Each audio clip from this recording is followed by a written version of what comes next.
Hello again, Struck Club. Today I am bringing you more pre-launch Tiny Tina's Wonderlands theory crafted builds, and this one is for the Clawbringer Spore Warden combo. I decided to call it Storm Ward. It's focusing on building around the capstone of the Clawbringer. So it's gonna be all about things like activating your action skill to call down elemental bolts that deal fire ability damage or lightning ability damage to nearby enemies, meaning we want to activate our action skill as much as possible so we can trigger Storm Smite as often as possible. And that's why I'm building around that. Keep in mind again, since I don't have any information about the items, the legendary abilities, the anointments, which in this case are chaotic affixes and stuff like that. I have no idea about those things. So we're only purely talking about skills. Obviously, with items that increase certain skills by 1, 2, 3 and more levels, you get different results. So with items that have certain effects, triggers, certain modifiers to certain skills and so on, there's gonna be a lot that will change. Eventually, once the game launches, I'll be reworking those builds into something different, into something that really matters when it comes to gear. But yeah, I hope you enjoy this setup. Buckle up and let's go. The Storm Ward, interesting setup. I really wanted to build around Storm Smite for this build, and I think the Spore Warden is a great addition. With that kill skill, Bounty of the Hunt. Kill skill, action skill cooldown rate is increased for a brief duration. Then you have ability damage increased, and keep in mind Storm Smite deals fire ability damage or lightning ability damage with those bolts, so that ability damage really synergizes there, and we have already 10 points into Spore Warden that are a good synergy. Then optionally we have here a 1 point Spore Cloud, so you have a taunting companion as well as the Wyvern, so that the Wyvern doesn't have to be the one getting killed all the time, because we need the Wyvern for certain things which we'll talk about in a moment. And then we have Medicinal Mushroom as optional, save your soul to get revived by the Spore. Keep in mind, we also have another optional thing. Where was it?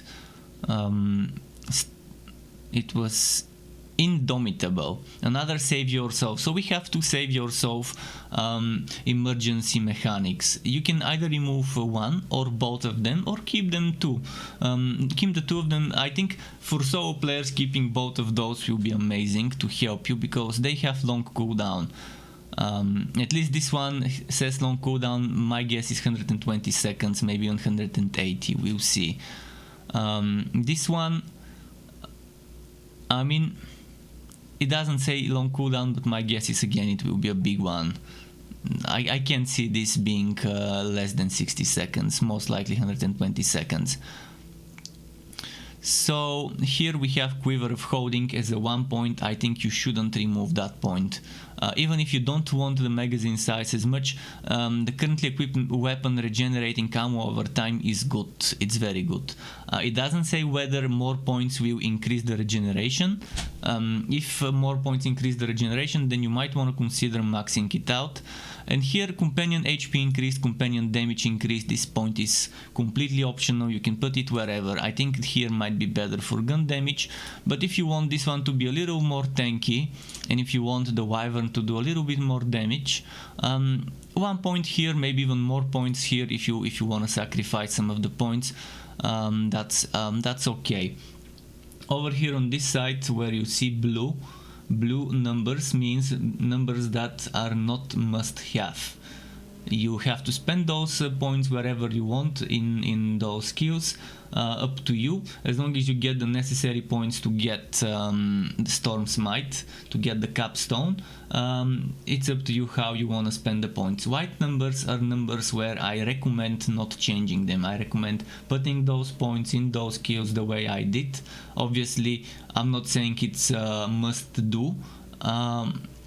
if you feel like it, remove something. I'm not saying people, hey, play this the way it is. That's why there's a lot of flexibility in most of the setups I do.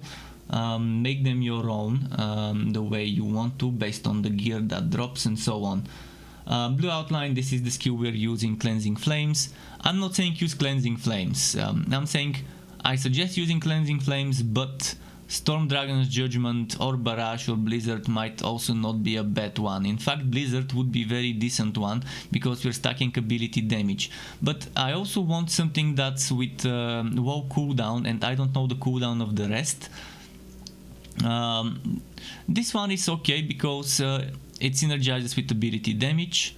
It makes a nova around you. It clears enemies around you. So if it becomes dangerous and there's some annoying enemies next to you you want to get rid of, this one will be fine. But if you're looking for range, you might want to go for those. Or even for this one. So here I would say pick whichever action skill. I've picked Cleansing Flames because I like the cooldown, but I don't know the cooldowns of the rest. So 5 points out of fire, I think it's a must-have. Gun damage for us, and the Wyvern also and us do bonus fire damage. Actually, I think the fire damage is only to the Wyvern, not to us, but still gun damage 20% is not bad, unless this 20% will not be. But I think our gun damage gets 20% bonus fire and the Wyvern gets 20% bonus fire. I think that's how this works. Then Out of Thunder, I've one-tapped it, and I just wanted to have that bonus lightning damage with melee attacks, and the Wyvern to be able to afflict lightning, to get that bonus lightning. That's why I put it as a must-have. Obviously, if you don't feel it, don't take it. Here, Radiance is an optional thing you can invest points into if you're having trouble surviving, especially early in the game. Dragon Aura, I would like to say that this is a must-have skill. 20% increased elemental damage might not seem like much right away, but I think it's solid. Dedication. Fatemaker gains up to 25% action skill cooldown rate based on their remaining ward, and that's when you might want to put points into the ward for this one. The greater the remaining ward, the greater the value, so it means you would want a good ward equipped, a good ward with good regeneration. Even if it's not a watt in terms of capacity, you would want probably a ward that has good regeneration, less regeneration delay and good regeneration rate. That's the type of ward you would want. I don't know what wards exist in the game, but there's probably gonna be one like that. We'll see how that goes. And this 25% cooldown rate stacks with the cooldown rate that we took over here. We maxed out our cooldown rate for extra 20%.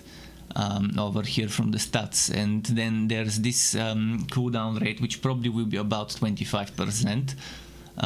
That's gonna be a lot of cooldown rate, so we can spam this one, and that will trigger this one.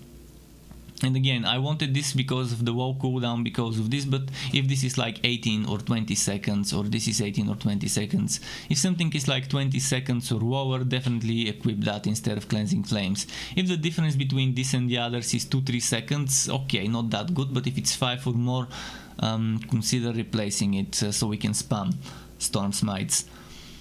Vastamut's Favor, nice Q skill. I really like that. It's amazing, and you can see killing an enemy with gun whenever the Wyvern companions kills an enemy with breath attack, summons Fire Orb, seeks out enemies to deal fire ability damage against the ability damage bonus here helps, and killing an enemy with melee or the Wyvern with its claws, a lightning orb that deals lightning ability damage. Here, this one you can end up putting points into it, but if you want companion damage, just put points here. If you really want companion damage, put points here, because this gives you companion HP and damage, and for all companions, not just to the Wyvern. So obviously this skill seems underwhelming if you have a Spore Warden in your setup. Then there's Storm Breath. The Wyvern Companion will occasionally use its lightning breath on enemies, causing lightning damage that can arc from enemy to enemy, so chain lightning. And additionally, the Fate Maker gains increased damage reduction, which is pretty solid. And yeah, this one definitely helps with having that extra elemental damage. And again, having a little bit more extra companion damage here will boost this, it will boost that, which brings us to Firebolt. The Wyvern will occasionally shoot firebolts at enemies, causing damage in an area and leaving a spot. Additionally, the Fate Maker gains increased gun damage. So you get gun damage here, you get damage reduction here, and your Wyvern gets extra things to spam at enemies. Rebuke, the Fate Maker gains damage reduction from all attacks. Additionally, all allies near the Fate Maker gain a chance to reflect damage back to their attackers as lightning damage. I did not take this for the damage reduction, obviously it helps, but I took it for the other thing. Allies will reflect stuff, so our Wyvern and our Spore Companion, Mushroom Companion, will have a chance to reflect back lightning damage. Which is nice, and if you play in a team with others, that also applies to them. And you also get a bonus damage reduction which can stack with this one from here, and that's a good solid thing. Now, after dealing fire damage, the Fate Maker gains increased critical hit damage. After dealing lightning damage, the Fate Maker gains critical hit chance. I like that. If you think you don't need it, then okay, but I think it's a must-have, those 3 points. And here, Indomitable, as I mentioned, it's optional. So yeah, there's a lot of things you can rework, a lot of things you can change, but in general, make sure you're spamming your action skill as much as possible. That's why the action skill cooldown rate.